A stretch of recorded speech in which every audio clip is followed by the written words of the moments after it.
सभी को मेरा नमस्कार, सुप्रभात। आज योग दिवस की सुप्रभात वेला में आप सभी का हार्दिक अभिनंदन। इससे पहले कि हम अपनी योग की क्रियाएं शुरू करें, मैं ये दो बातें जरूर कहना चाहूंगी कि एक तो आपका जो भी फीडबैक है वो आप रिकॉर्ड करके या उसकी कोई वीडियो बनाकर आप हमें व्हाट्सएप ग्रुप पे भेज सकते हैं। नहीं तो आगे कल या परसों आपको फीडबैक फॉर्म तो मिलेगा, वो अलग, लेकिन आप एक क्लिपिंग उसकी तैयार कीजिए, चाहे वो 1 मिनट की ही सही, लेकिन आप अपना फीडबैक दीजिए ताकि इससे आगे के कोई प्रोग्राम को चलाने में हमें मदद मिलेगी। दूसरी चीज ये कि कल प्राणायाम का सेशन रहेगा। प्राणायाम जैसे हम अपनी ऑफलाइन क्लास में कराते हैं 40 मिनट का, वो 40 मिनट का प्राणायाम रहेगा। आप अपनी मैट के साथ सवेरे मेरे साथ योग करेंगे। केवल ऐसा ही नहीं कि केवल चलता रहा और आप सुनते रहे। तीसरी चीज ये कि जब भी हमारा ये ज्ञान गंगा का कार्यक्रम चलता है तब आपको खाली बैठना नहीं है, कपालभाति और अनुलोम विलोम करते रहना है। तो आशा है कि आप इसी धारा में बहते रहेंगे, क्योंकि आपको मालूम है कि धारा का उल्टा ही राधा होता है। जब हम इस योग की धारा में बहते हैं तो आगे चल के राधा में हो जाते हैं। ये जो राधा है वही हमारी आत्मा है। तो चलिए शुरू करते हैं। ब्रह्मनाद से गहरी लंबी सांस लेते हैं और ओम का दीर्घ उच्चारण करते हैं।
सर्वे भवन्तु सुखिनः, सर्वे सन्तु निरामया, सर्वे भद्राणि पश्यन्तु, मा कश्चित् दुःख भाग् भवेत्। ओम शांति शांति ओम। गहरी लंबी सांस भरें और छोड़ें। जब सांस छोड़े तो पूरा पेट अंदर।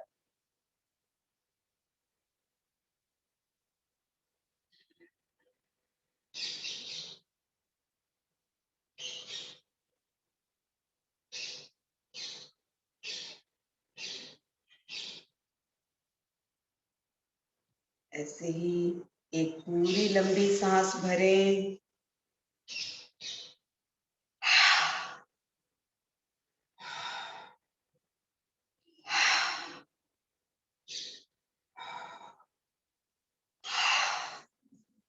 और रिलैक्स हो जाए। ये रिलैक्सिंग ब्रीदिंग थी। जब भी हमें ज्यादा तनाव हो तो पहला काम, हम जब ओम चांटिंग करें तो माँ की ध्वनि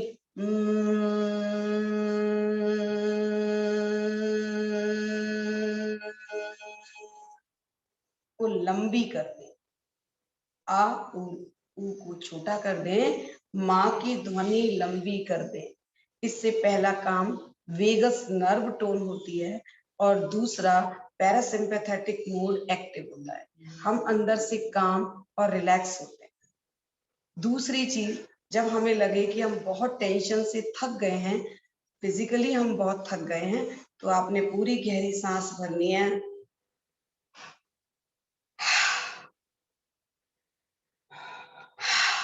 और रिलैक्स हो जाना है। अब गर्मी ज्यादा है, मैंने पहले भी बताया था कि अपनी शक्ति के अनुसार आपने प्राणायाम करना है। बहुत तेजी से भस्त्रिका नहीं करना, बहुत तेजी से कपालभाति नहीं करना। अगर आप स्वस्थ हैं और कर रहे हैं तो 1 या 2 सेट से ज्यादा नहीं करने। अगर आपने 2 सेट कर भी लिए हैं तो उसके बाद या तो आप शीतली प्राणायाम करिए या आप चंद्रभेदी प्राणायाम करिए। इस तरीके से हमारा बैलेंस बना होता है। कपालभाति करें तो उससे दुगना आप अनुलोम विलोम करें। अनुलोम विलोम बैलेंस करता है। तो आप कपालभाति और अनुलोम विलोम करते रहिए। आज के लिए, क्योंकि हमारा अगला विषय है, हम उस तरफ चलेंगे, उसका नाम है कफ दोष। जैसा कि बात चल रही थी 3 दिन से लगातार कि वात क्या है, पित्त क्या है और कफ क्या है। ऐसा नहीं कि किसी एक व्यक्ति का अकेला शरीर ही वात होता है या पित्त होता है। हमारे पूरे शरीर में कोई भी शरीर वात पित्त कफ के बिना नहीं बनता, क्योंकि 3 चीजों से निर्माण होता है। ये मैंने कल भी बताया था कि धातु, मल और दोष। और दोष में वो तीनों चीजें हैं, वात पित्त और कफ। तीनों शरीर में होते हैं, लेकिन क्या होता है कि कभी किसी की मात्रा ज्यादा हो जाती है तो हम उस दोष से जाने जाते हैं। मान लीजिए हमारे शरीर में बहुत दर्द है, जोड़ों में दर्द है, तो हमें जान पाते हैं कि हमें अर्थराइटिस है, हमें गाउट है, गठिया है। तो इस तरीके से वात का प्रकोप हमारे शरीर में बढ़ जाता है। ऐसे ही बिल्कुल अगर हमारे सीने में जलन रहती है, हमारे पेट में हमेशा आग सी जलती रहती है, खट्टी डकारें आती हैं, बदहजमी रहती है और हमेशा हम तेज उसमें रहते हैं, गुस्सा करते रहते हैं, इरिटेट होते रहते हैं, तो इसका मतलब हमारे अंदर, शरीर के अंदर पित्त का इम्बैलेंस है। इन दोनों को उपचार करने के हमने कल और परसों दोनों दिन तरीके जाने। आइए जानते हैं कफ क्या होता है, किससे बनता है, इसके गुण क्या है, इसका रूप क्या है और इसको कैसे क्योर किया जा सकता है। तो पहली चीज, कफ का निर्माण कैसे होता है। कफ का निर्माण, कफ जो बनता है वो 2 कंपोनेंट से बनता है और पहले भी इसकी चर्चा की जा चुकी है। जो हमारे 5 तत्व हैं, उन्हीं के तत्वों से मिलकर ये दोष बनते हैं। तो हमारे तत्व है इसके अंदर पृथ्वी और जल। अब जो जिससे मिलकर बना होता है उसमें वही गुण होते हैं। जो जिस तत्व से मिलकर बना होता है, जैसे पक्षी हैं, हर संसार में जितने भी जीव हैं उनमें प्रकृति का जो भी तत्व ज्यादा होता है उसमें वही गुण परिलक्षित होता है। पृथ्वी का मतलब होता है भार, स्थिरता, जो हम सबको साधे हुई है। और जल मीन्स तरल, चिकनाहट, चिपचिपा। इसका मतलब पहले चीज तो हमें ये समझनी है, ये 2 तत्वों से मिलकर बना है, पृथ्वी और जल। और पृथ्वी और जल के गुण ही इसमें विद्यमान होते हैं। शरीर में कफ का स्थान कौन सा होता है? शरीर में कफ का स्थान होता है हमारी लंग्स, छाती, अमाशय, हमारी नॉस्ट्रिल, थ्रोट, माउथ और उसके बाद ये जितने भी जॉइंट्स हैं, ये स्थान होता है। यहां हमारा कफ ज्यादा रहता है। कफ का रूप क्या है? कफ तरल होता है, चिकना होता है, मधुर होता है और श्वेत होता है। ये कफ का रूप है। अब खाली कफ, अब हम कैसे जानेंगे, कैसे पता चलेगा कि हमारे शरीर में कफ की मात्रा बढ़ गई है? कैसे पता चलेगा? क्योंकि हम हर प्रकृति को देखकर ही तो पता लगा पाते हैं। कफ एक ऐसा, इसको कहा जाता है ग्रांडपा। मान लीजिए मैंने एक शीट लेंगे और उस शीट पर मुझे कोई पिक लगानी है। तो मैं क्या करूंगी, कोई मैं ऐसी चिपकाने वाली चीज लूंगी जिससे वो चीजें चिपक जाए। तो कहने का अर्थ ये हुआ कि कफ का स्वरूप चिपकने वाला हुआ, यानी कि श्लेष्मा, यानी कि म्यूकस, ये चिपकने वाला। लेकिन ये चिपकने वाला क्या करता है? ये एक ग्रैंडफादर की तरह कार्य करता है। जैसे हमारे ग्रैंडफादर परिवार को जोड़ के रखते हैं, वैसे ही ये सबको जोड़ के रखता है। सब किसको, कौन किस किस को जोड़ता है?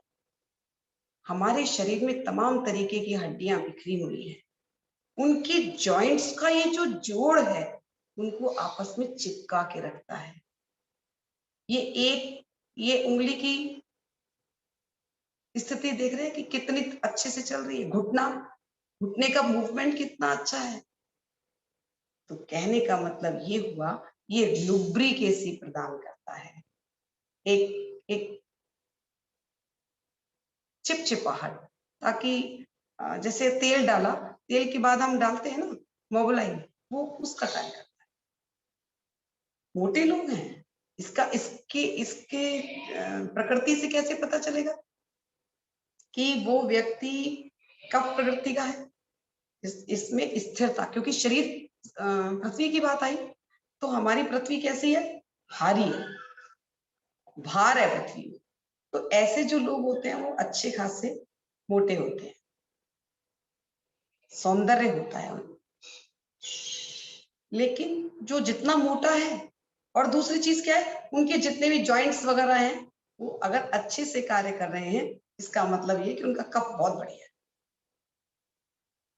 बॉडी उनकी अच्छी है। लेकिन उनमें बहुत उत्साह नहीं होता, लेकिन मानसिक रूप से अगर हम उनके गुण देखें तो उनमें बहुत शांति, उदारता, प्रेम, ये उनके अंदर कूट कूट के भरा होता है। मैं एक सेकेंड इसका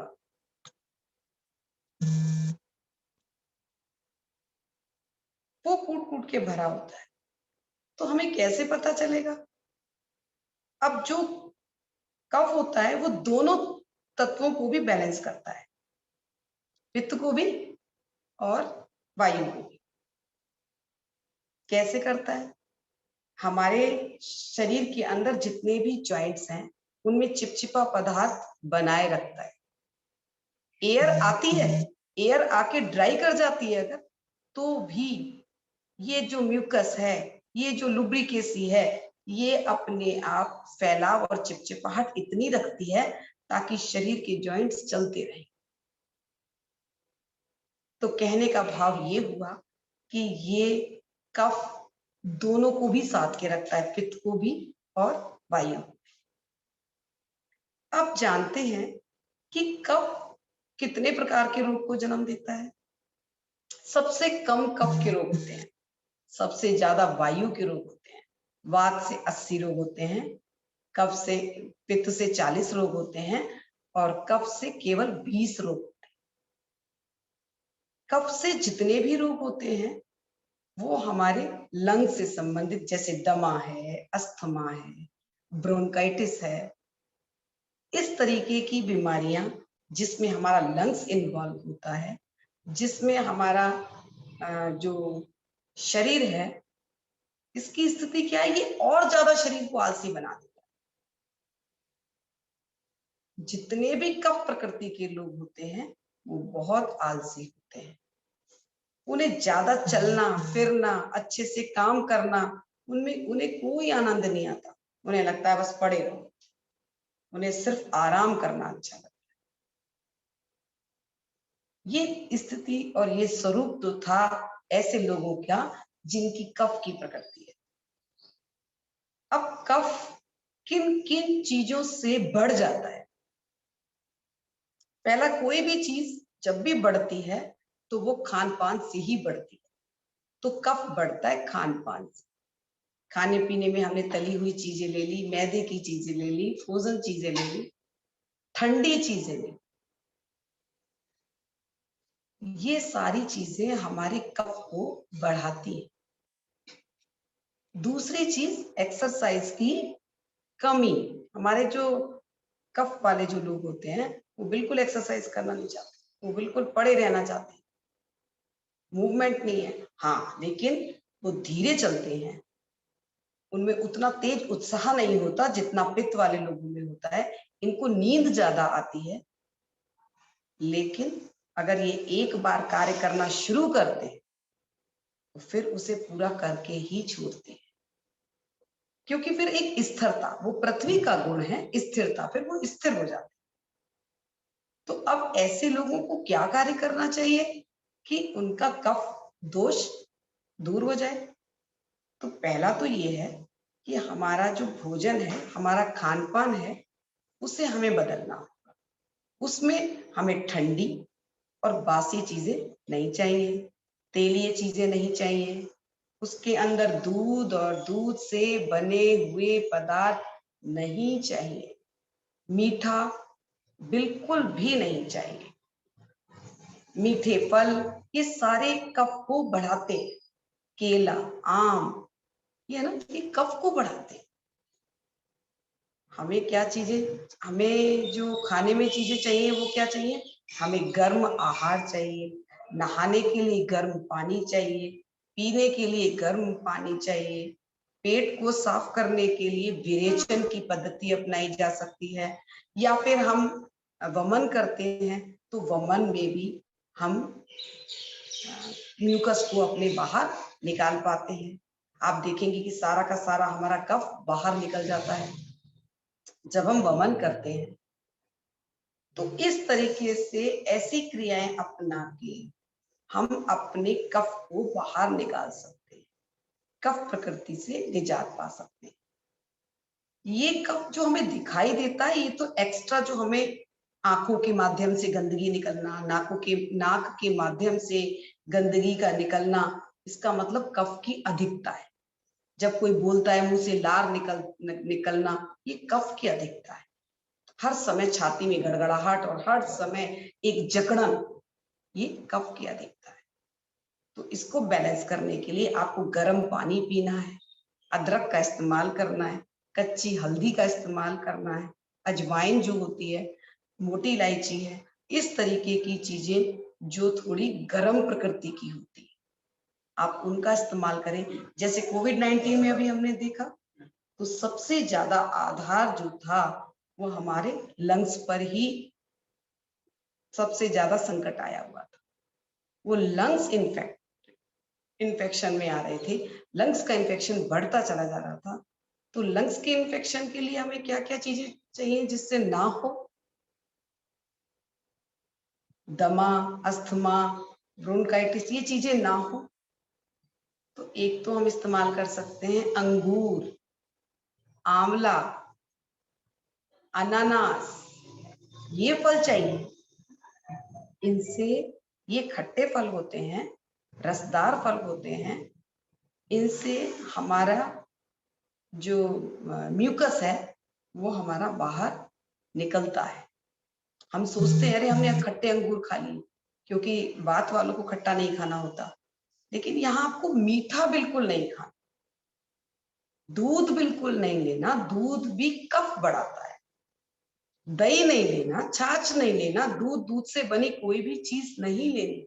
जब तक आपके लंग्स का स्टेमिना बढ़ता नहीं है, जब तक आपके लंग्स में इंफेक्शन है या आपकी अच्छी कैपेसिटी नहीं है, तब तक आप इस तरह के पदार्थ को ना लें। तली ऐसी चीजें इस्तेमाल ना करें, तीखे मिर्च मसालों का सेवन ना करें, पर गरम मसालों का सेवन करें। ये गरम ही तो मसाले हैं, मोटी इलायची, तेज पत्ते, ये तो हम काढ़े में लगातार डाल रहे थे। फिर अगर आपकी चेस्ट में ज्यादा जकड़न है तो अजवाइन की पोटली बनाई, उसमें कपूर डाला और तवे पर से उसको सेक सेक के सिकाई करी। ऐसे लोगों का शरीर, इसमें ये जो होता है वो तेलीय ज्यादा होता है। तो हम क्या करेंगे, हाथों पे, पैरों पे, चेस्ट पे ड्राई मसाज करते हैं, यानी कि ड्राई पाउडर से, जैसे कि राई के पाउडर से, राई का राई को पीस लिया, उसका पाउडर बनाया, उससे मसाज करी। जौ जौ का पाउडर बनाया, उससे मसाज करी। इसमें ड्राई मसाज रहती है क्योंकि स्किन जो है हमारी वो ऑयली होती है ज्यादा। फिर हम इस्तेमाल कर सकते हैं तिल का तेल, इस तरीके की चीजें, नारियल का तेल, जितने भी हमारी उंगलियों के बीच में ये है, जब भी मॉइस्चर आता है ये रोग और ज्यादा विकराल हो जाता है। अभी बारिश आएंगी, मॉइस्चराइजर मतलब मॉइस्चर ज्यादा हो जाएगा एनवायरनमेंट में, तो जब मॉइस्चर ज्यादा हो जाता है तो उंगलियों में क्या हो जाएगी, गलन हो जाएगी। और यही तो फंगस है, धीरे धीरे आर्द्रता ही, मॉइस्चर से ही फंगस हो जाता है। तो अपने आप को ड्राई रखने के लिए गर्म वातावरण में रहना है, एसी में नहीं बैठना है, ज्यादा ठंडी जगह, ठंडी चीजें इनका इस्तेमाल नहीं करना, धूप का सेवन करना है। जितना ज्यादा हो सके आपने धूप का सेवन करना है, सन बाथ लेना है। दूसरी चीज, जितनी ज्यादा एक्सरसाइज हम कर सकते हैं, क्योंकि जो कफ प्रकृति के लोग होते हैं वो एक्सरसाइज करना पसंद नहीं करते, तो उन्हें एक्सरसाइज करनी चाहिए। एक्सरसाइज करने से हमारा जो कफ होता है वो क्योर होता है। अब इसके अलावा कुछ और ऐसी चीजें हैं जो हम घर में ही कर सकते हैं, जो अभी आपने कोविड-19 के दौर में लगातार की भी होंगी, जैसे भाप का लेना, जैसे कपूर और अजवाइन और लौंग, इनकी पोटली बना के सूंघना, जिससे हमारा कफ, हमारा म्यूकस बाहर निकले। ये भी ऐसी प्राकृतिक तरीके की चिकित्साएं हैं जिससे हम अपने घर पर कर सकते हैं। गर्म पानी का हमेशा इस्तेमाल करें, खास तौर से अदरक, हल्दी, लौंग, मोटी इलायची और तेज पत्ते, इनका इस्तेमाल हमारे कफ को खत्म करता है।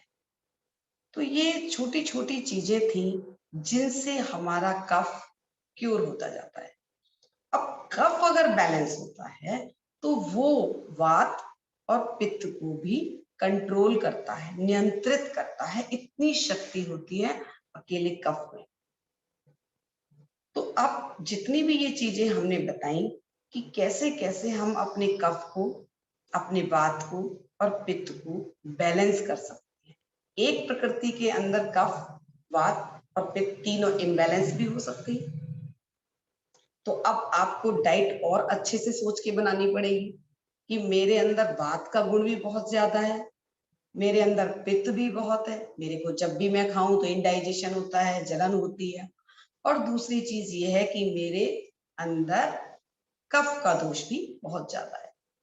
तो मैंने अपने आप को बैलेंस डाइट में लेके आना है। अगर आपको ऐसा एक दोष होता है जो चरम अवस्था में होता है, जो बहुत तीखा होता है, तो पहले उसको क्योर करें। मान लीजिए आपको लग रहा है, आपने चेस्ट टेस्ट करवाया और टेस्ट करा के आपको पता चला कि आपको गठिया है, अर्थराइटिस। तो पहली चीज फिर हम ध्यान रखेंगे कि हम ऐसे खट्टे पदार्थ ना खाएं, ठंडे पदार्थ ना खाएं, इन चीजों का ध्यान रखेंगे। पर फिर आपको ये भी ध्यान रखना है कि आपका कफ अगर बिगड़ा हुआ है तो मुझे क्या चीज खानी होगी। फिर मुझे मीठा नहीं खाना, दूध से दूध बनी हुई चीजें नहीं खानी। इस तरीके से आप अपने रोग की पहचान करते हुए कि पहले किसको क्योर करना है, एक चीज बैलेंस होगी। कफ भी अगर बैलेंस हो गया तो वो दोनों चीजें खुद ब खुद बैलेंस होने लगती। तो हमारे हाथ में पहले एक टॉपिक आ गया, एक बड़ा मुट्ठा में मिल गया कि हमारे को बैलेंस करने की स्थिति मिल गई, बहुत ग्रांड पा मिल गया जो पूरे घर का संतुलन बनाकर बैठते। तो ये जानकारी हमारी कफ की थी। अगर कफ कम हो जाए, ये तो कफ बढ़ गया, जैसे पित्त बढ़ रहा था वैसे ही कफ, अगर हमारा कफ कम हो जाता है तो फिर हमारी स्थिति क्या है। अभी तो हमें नींद बहुत आती है, जब हमारा कफ बहुत बढ़ा हुआ होता है तो हमें नींद बहुत आती है, और जब हमारा कफ कम हो जाता है तो हमें नींद नहीं आती। फिर हम अभी इतने ज्यादा लिथार्जिक होते हैं फिर हमारी स्थिति इसके जस्ट विपरीत होती है। कहने का मतलब ये है कि हमारा कोई भी तत्व ना कम होना चाहिए ना ज्यादा होना चाहिए। दूसरी बात यह है कि जब हम योग की धारा में बहते हैं तो आपको अलग अलग से कुछ डिस्क्रिमिनेट करने की जरूरत नहीं पड़ेगी। योग का अर्थ होता है बैलेंस करना। हाँ, लेकिन आपको धैर्य रखना होगा। आप लगातार इसी धारा में चलते रहें, और जब हम इस योगमयी धारा में चलते रहेंगे तो आपको अलग से ना कोई डाइट की जरूरत पड़ेगी, क्योंकि वो अपने आप बैलेंस करता है। जैसे मैंने कल बताया था कि हमारे ही अंदर प्राणायाम करने से एल्कलाइन मीडियम तैयार होता है, सिर्फ प्राणायाम करने मात्र से। तो फिर ये योग का कार्य है। हमने बस आहार अपना सात्विक रखना, तामसिक और राजसिक को कम करना है।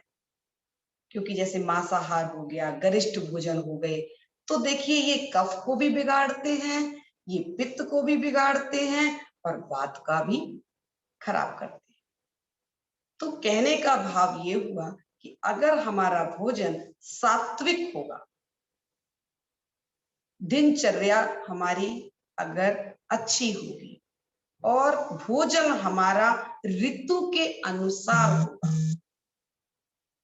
तो हम बैलेंस जीवन को जी पाएंगे। क्योंकि हमारा गर्मी का समय चल रहा है या सर्दी का समय चल रहा है, और जनरली लोगों को लगता है सर्दी के समय पे तो आइसक्रीम खाना बहुत जरूरी है। तो आप सोचिए, समय सर्दी का, आप आइसक्रीम खा रहे हैं, तो कोई ना कोई कफ तो, कोई ना कोई तत्व तो डिस्टर्ब हो ही जाएगा। तो मुझे ध्यान रखना है ऋतु। मैंने कल भी बताया था, हमें भोजन जब भी करना है ऋतु बुक, हित बुक, और एक होता है ऋतु बुक, ऋतु के हिसाब से, एक हितु बुक, हित माने अपने उसके हिसाब से, एक होता है मित बुक माने अपनी जितनी आहार हमारे जरूरत है शरीर को। तो ये जरूरत कितनी है शरीर को, शरीर पे पेट का स्थान कितना है, वो इतना। तो 300 ग्राम से एक बार में भोजन की स्थिति ज्यादा नहीं है। अब थोड़ा सा इमेजिन कर लीजिए, हम खाते कितना है। खाते तो हमें अगर राजमा चावल चाहिए तो 1-2 प्लेट तो चाहिए ना। क्या स्थिति होगी, हमारी जगह है 300 ग्राम की, खा रहे हैं हम 500 ग्राम, तो वो जो एक्स्ट्रा है वो फैट में कन्वर्ट होता है। तो आपकी प्लेट में जो भोजन होगा, आपकी प्लेट आधा भोजन, 1 भाग पानी और 1 भाग खाली मीन्स परमात्मा के प्रकाश का चाहिए, ताकि आपके डाइजेशन को, आपकी भोजन की ग्राइंडिंग को स्पेस मिल सके। तो ये तो भोजन था कि हमने कितना खाना है। बात हमारी चल रही थी 7 से 9 बजे की और 9 से 11 बजे की। अब 7 से 9 बजे का भी टाइम क्लियर हो गया होगा कि हमें क्या खाना है। अब आप अपने अपने दोष के हिसाब से, अपनी प्रकृति के हिसाब से खा सकते हैं। दूसरी चीज, अगर जिसको कफ है वो मीठे फल बिल्कुल भी ना खाए, केला, आम, इस तरीके के फल ना खाएं। इनसे हमारे लंग्स में और प्रॉब्लम होती है ज्यादा। लंग्स की अगर दिक्कत होती है, उसके करने के लिए मैं 2 एक चीजें जरूर बताऊंगी। जैसे सहजना होती है, सहजना का पानी जो है, जब हम उसको उबाल के पीते हैं उससे हमारे लंग्स क्योर होते हैं। और सहजना के लिए उसकी एक ड्रम स्टिक भी मार्केट में मिलती है। आप उस ड्रम स्टिक को 2-3 टुकड़ों में काट के पानी में उबाल लीजिए, और इस तरीके का पानी आप जरूर पिए। इससे लंग्स इन्फेक्शन भी खत्म होता है और लंग्स की स्टेमिना भी बढ़ती है। लंग्स को अच्छा करने के लिए मैंने पहले भी बहुत सारे टिप्स दिए हैं। आप अंगूठे को अंदर करें और इस तरीके से आदि मुद्रा में रह सकते हैं। ये आदि मुद्रा कहलाती है। इस तरीके से ये आदि मुद्रा है जो हमारे लंग्स की कैपेसिटी को, ऑक्सीजन को अच्छे से इनहेल करने में मदद करती है। तीसरी चीज यह है कि जितना हम लंग्स को एक्सपेंड तभी कर पाएंगे जब हमारे लंग्स में म्यूकस की मात्रा कम हो।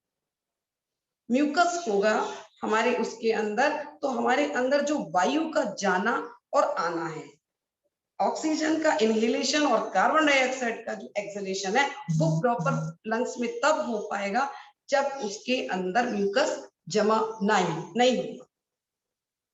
म्यूकस होने की वजह से ना हमारे प्रॉपर शरीर के अंदर ऑक्सीजन का इनहेलेशन होगा और ना ही प्रॉपर तरीके से एक्सहेलेशन होगा और कार्बन डाइऑक्साइड बाहर निकलेगी। अब जब वो अंदर रह जाएगी कार्बन डाइऑक्साइड, तो क्या है, वो टॉक्सिन का काम करेगी, वो पथरी बन जाएगी। और पथरी कहाँ बनेगी? वो गॉल ब्लैडर में बनेगी। वो कुछ और नहीं है। जैसे आपने मुंह पे हर समय मास्क लगाया, मैंने पहले भी एग्जांपल दिया है, अब आपकी सांस बाहर जा रही है, फ्रेश एयर ले ही नहीं रही, आप अंदर से ही अंदर कर रहे हैं, तो जो कार्बन डाइऑक्साइड निकल रही है वो हमारी ड्रॉप में, पसीने के, देखते हैं ना आप मुंह पे पसीना आ गया, वही सेम स्थिति हमारे अंतर की है। तो हम क्या करेंगे, अपने आप को जहां पे भी आपको लग रहा है बहुत गैदरिंग नहीं है, आप पार्क में घूम रहे हैं, तो आपको मास्क लगाने की जरूरत नहीं है। आप घर पे हैं, आप पेड़ के नीचे या अपने ही लगाए हुए प्लांट के साथ बैठे हुए, मास्क की जरूरत नहीं है। तब आप फ्रेश एयर लीजिए और कोशिश करें कि हमारे अंदर का इन्फेक्शन खत्म होना चाहिए। आप चेस्ट पे सहजना स्टिक खाने से कहाँ से मार्केट से मिल सकती है, मार्केट से मिलती है। आप बोलेंगे ड्रम स्टिक दे दीजिए, तो वो लंबी लंबी होती है, वो मिलती है। दूसरी चीज है कि आप अपने, अगर लंग्स का इन्फेक्शन फिर भी ज्यादा है, तो चेस्ट पे लहसुन का, हल्दी का और अदरक का, ये तीनों का एक मिक्सचर बनाया और लेप करके आपने इस लेप को लगा दिया, तो आप देखेंगे इससे भी आपका म्यूकस खत्म हो जाता है। ऐसे ही जितनी भी ऐसी चीजें हैं, चाहे वो लहसुन हो, लहसुन की एक कली को चबाना वो बहुत फायदा करता है। सिंघी भी, हाँ बिल्कुल बिल्कुल, कई लोग कहते हैं ऐसे। तो जैसे कहते हैं ना, सहजना के फूल, सहजना की सब्जी बनती है, सहजना के फूल मिलते हैं मार्केट से, आप सहजना के पत्तों का काढ़ा पी सकते हैं। घर पे जितनी बार कोशिश करनी है अपने लंग्स को ठीक करने के लिए, कैंडल ब्लोइंग ब्रीदिंग करनी है, नाक से सांस लें, ये कम से कम 20 बार सुबह, 20 बार दोपहर और 20 बार रात को जरूर करें। इनसे हमारे लंग्स के अंदर ऑक्सीजन का इनहेलेशन बढ़ता है। सांस लें, ये हमारे अंदर लंग्स की कैपेसिटी को बढ़ाती है, ऑक्सीजन हमारे अंदर आने की क्षमता बढ़ जाती है। तो ये छोटी छोटी सी चीजें, आप बैलून को फुलाइए अगर आपके लंग्स अच्छे हो गए, कैंडल को बुझाइए, उसके साथ साथ शंख बजाइए, ये सारी चीजें हमारे लंग्स को अच्छा करती है। हमारे लंग्स के लिए अच्छे होते ग्रेप्स, अंगूर, उनका सेवन कीजिए। हमारे लंग्स के लिए ठंडी चीज और मीठी चीज कोई जरूरत नहीं है, वो हमारे लंग्स में केवल म्यूकस ही पैदा करती है। तो ऐसी चीजें चाहिए जो गर्म हो, तिक्त हो, कषाय हो। कषाय मीन्स आंवला। अब बात आती है, ऐसी भी तो कोई चीजें होंगी जो तीनों दोषों को बैलेंस करती होंगी। तो जी हाँ, ऐसी भी चीजें हैं। पहला, त्रिफला। किडनी के लिए क्या करें? देखिए, किडनी जो हमारी होती है, किडनी का मतलब हो गया यूटीआई। अगर आपको यूटीआई है या यूरिनरी ट्रैक इन्फेक्शन है, आपको लग रहा है, तो उसका मैं सबसे अच्छा एक तरीका बताती हूँ कि आप पानी में थोड़ा सा धनिया घोलिए इंस्टेंट और पी जाइए। तो यूटीआई को क्योर करने का ये सबसे अच्छा तरीका है। उससे भी अच्छा तरीका है कि आपकी किडनी में कोई प्रॉब्लम ना हो, तो नंबर 1 स्टोन है, किडनी में स्टोन है, उसका एक ही इलाज है, पानी पिए, सिर्फ पानी पिए। मेरी किडनी में दोनों में स्टोन थे और मुझे बताया गया था कि बिना दवाई के ठीक हो सकते हैं, एक दिन में सिर्फ 40 गिलास पानी पीना है। ड्राई और ग्रीन, ड्राई और ग्रीन, क्या चीज ड्राई और ग्रीन? तो किडनी के लिए आप पानी खूब पीजिए, जितना पानी पिएंगे उतनी डिटॉक्स किडनी में। अब पानी पीने का ध्यान भी रखना है कि कब कब पानी पीना और कब कब पानी नहीं पीना। जैसे धनिया, हाँ धनिया नहीं, धनिया सूखा वाला धनिया, सूखा वाला धनिया किचन में से उठाया और पी लिया, पानी में घोला और पी गए, आपका यूटीआई में देखेंगे आपको बहुत अधिक लाभ होता है। दूसरी चीज ये है कि आप जब टॉयलेट करके आते हैं, आपका मुंह ड्राई होता है, तब आप पानी ना पिए। हमें लगता है कि मुंह ड्राई हो रहा है और हम पानी पिए, तो उस समय पानी पीने की जरूरत नहीं होती, तब आप पानी मत पीजिए। नहा के निकलते ही पानी पीने की कोई जरूरत नहीं है, आप पहले ही पी के जाइए।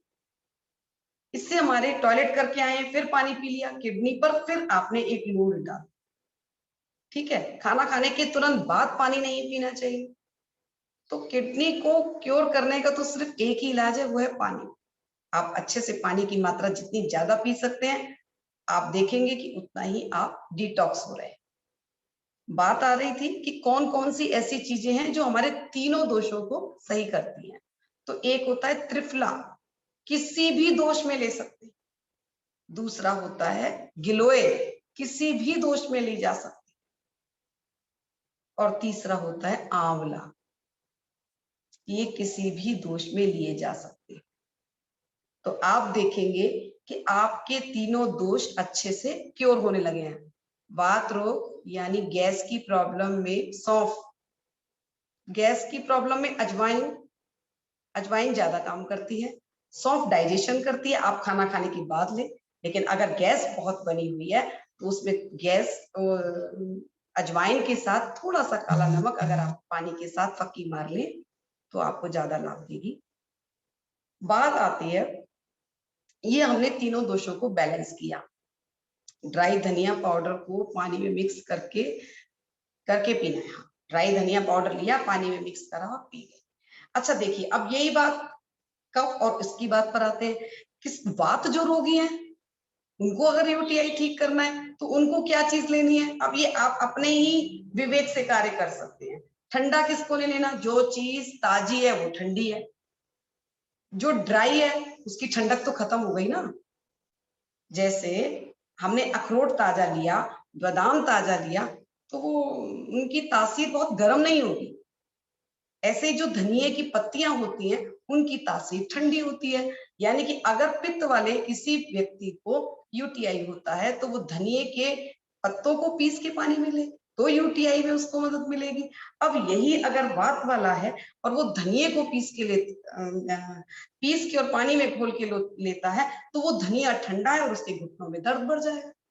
तो मुझे क्या करना होगा? वही चीज ड्राई लेनी होगी, वो मैं ड्राई पाउडर बना के उसको पानी में घोल के लेऊंगी तो मेरा जो यूटीआई में भी फर्क पड़ जाएगा। पर केवल यही काफी नहीं होता, आप पानी की मात्रा पीने की बढ़ाएं, तब आप देखेंगे कि आपकी स्थिति सही हो जाएगी। तो ये तो हमारे त्रिदोष नाशक चीजें थी। अब तक हमने दोषों पे चर्चा करी। अब आगे हमारा कल प्राणायाम का सेशन रहेगा और आपके पास एक फीडबैक फॉर्म आएगा, आप फीडबैक भी भरिए, अपनी अपनी एक क्लिपिंग बना के, चाहे वो रिकॉर्डिंग हो, वॉइस में हो या वो वीडियो, आप उसको जरूर दीजिए। हाँ जी, किरण शर्मा जी, मैंने वैसे